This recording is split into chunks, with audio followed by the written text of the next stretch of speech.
sees the memes of production, and the like and subscribe button.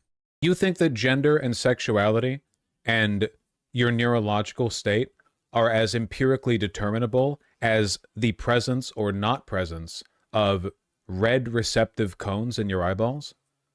Like that, like you're talking about not just a physiological condition there. You're talking about like the literal, like whether or not they're susceptible to or receptive to that wavelength of light. We don't have anything even remotely approximating that level of empiricism when we're looking at human behavior as it relates to things like gender or sexuality or whatever.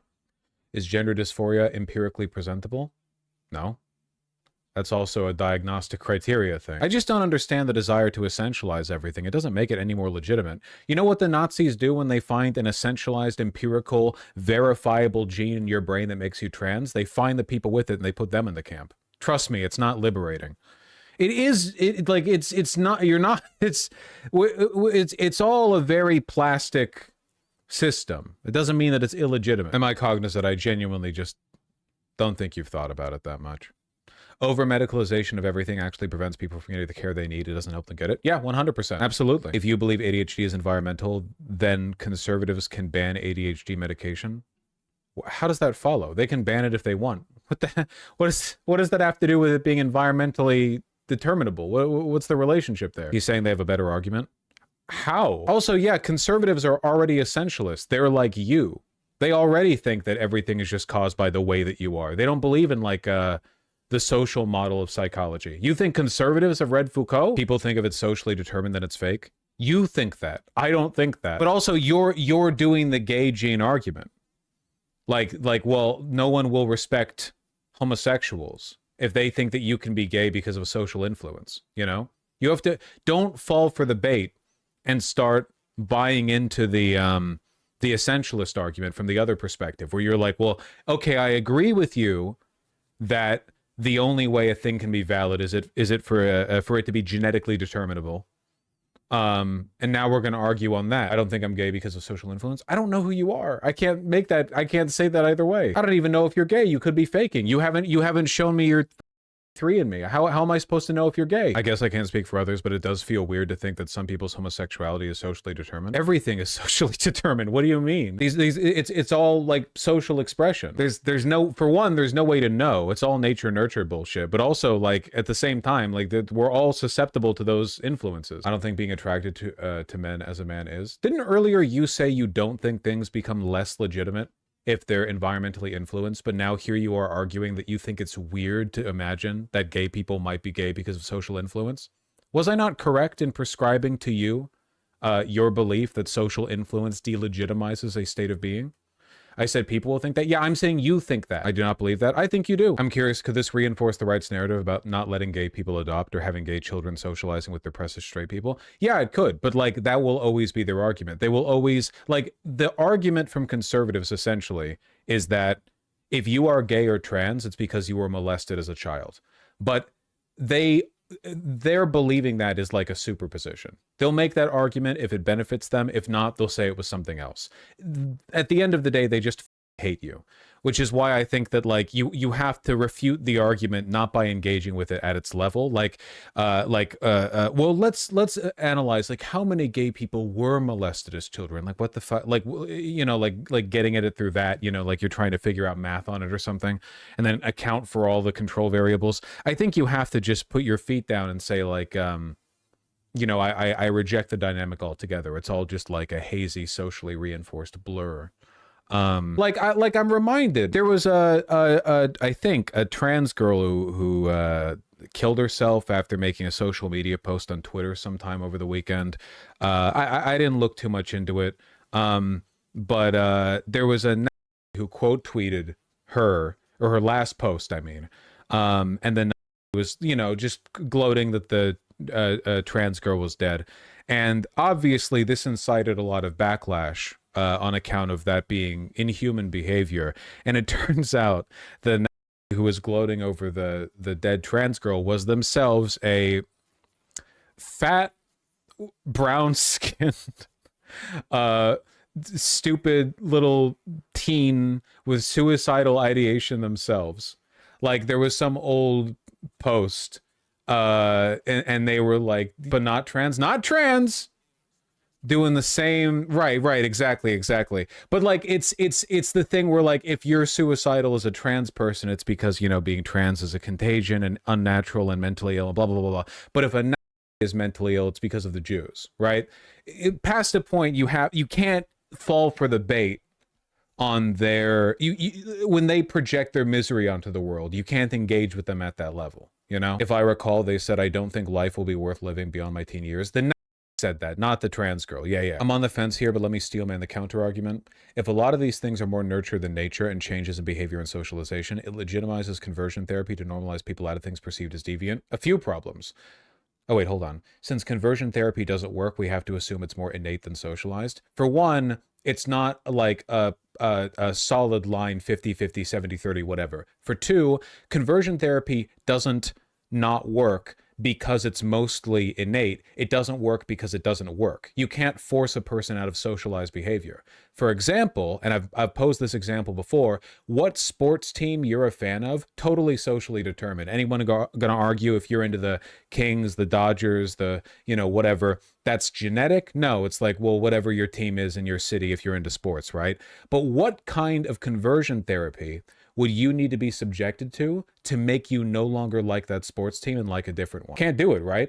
They could kill you, torturing you. But what in your brain would they have to change? What in this infinitely complex web of neurons would they have to change to make you stop liking one and start liking another? Even for something that's completely socially determined, like which sports team you're keen on. You couldn't do it, could you? Basically, if we controlled all humans' thoughts 100%, we could. Yeah, well, yeah, if you controlled all humans' thoughts, you could do anything with what a person thinks. But that's my point, right? And then you have to argue, like, well, what's the point of the conversion therapy anyway? To which the obvious answer is like, well, there's actually nothing wrong with people being gay, you know? Has anyone consensually convinced to stop being same-sex attracted, though? In the whole of human history, I don't know. People are complicated. I don't think that conversion therapy can authentically change your sexuality, though. Doesn't Wikipedia literally say it's mostly hormonal? Hormones are released in response to brain states. Brain states are plastic. They shift in accordance with social influence. For example, your body can flood you with hormones because you're into like a kink or something, like latex, but latex is a recent invention, you know? Like, you weren't born with the gene that makes you into latex. Your Paleolithic brain did not lock that in up here. There's social influence, but hormones respond to that. You sure? Yeah, I understand, but I mean, it's believed to be womb hormones and stuff that happens before you're born. Sure, with a lot of stuff, and that would be nature. But nature can also be altered through nurture. So it's not like it's a clean template that's left unaltered in your life. The reason we do this full rant every time is because it's really important as a bedrock for understanding a bunch of other stuff with regards to like socialization, essentialization. I think that like this it's very, very important to understand just how deep this goes, in my opinion. Yeah, but can a human make himself not same-sex attracted even with conscious effort? Make themselves? I don't know, maybe. Not be? Yes. There are many, many, many cases of people who at some point in their life had a different sexuality to other points in their life. But how does that make? I don't know what you mean by make. What do you mean by make? Can you give an example of that? Can you not think of any, even in your own life with people you know, people who at some point were bisexual, but then later in life they weren't? Or people who were heterosexual, but later became bisexual? Or you just like, because I can think of like even people I know who have had that happen. So presumably it's not that uncommon. People usually describe that experience as discovering their true self, not as a change. I think that's cope. I think that's because we essentialize sexuality. Like I think that's because we make people think that these things are like locked in, concrete, unchanging factors of their mental state, so that when something about it changes, they're like, oh, I'm discovering the new me. When in reality, like, yeah, your interests can change. Yeah, God, haven't you seen trans people talk after they get on HRT? And they're all like, oh my God, it turns out my sexuality is different than I thought it was. Not discovering your true self, your brain chemicals are changing. Doesn't that just enable the sexuality as a choice argument? Not that it's a choice, that it's socially influenced. Just, there are tons of things that are socially influenced. That doesn't mean they're a choice, like a conscious choice. A choice is behavioral, right?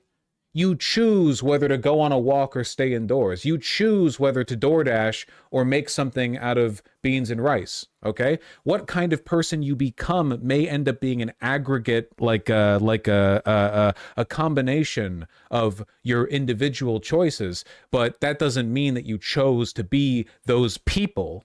You know, what part of hormones changing who you're attracted to is a choice? I mean, I think you can make choices that have an influence over stuff like this for sure. 100%. I think, for example, straight guys might make a series of choices to potentially end up being bisexual if they are willing to be more open and exploratory with, I don't know, going out to the club or hanging out with the right people. You know, they might not choose to become bi, but they might choose in 1,000 little ways to expose themselves to experiences that make them at first receptive and then interested in being bisexual. And once you're interested in being bisexual and then you act on it and you're into it, that's kind of being bisexual. Yeah, it's malleable, not controllable. Yeah, I think that's a good way of, yeah, it's just the rigidity of the concept bothers me a little bit. Vaush, us old heads have been arguing with homophobes our whole lives that the gay pride parade can't turn any kids gay. You're telling me the homophobes were right all along? Well, forcing gay people to not have a pride parade forces young people to stay or be straight. So it kind of goes both ways. Like I believe in the social contagion of homosexuality and transgenderism theory, but I also believe it for cisgenderism and heterosexuality. Like if you use the resources of the state to suppress the visibility of gay people, you are forcing people's sexualities to go down a certain path. And in the other direction. But there is no society in history, at least not to my knowledge, certainly not today, where straight people are silenced. And essentially every society today, to some extent or another, does so with queer people. So I would say that while the social contagion theory is very much the case in all directions, it's very obvious which side of the equation is doing the artificial suppression. And it is not the queer people, you know?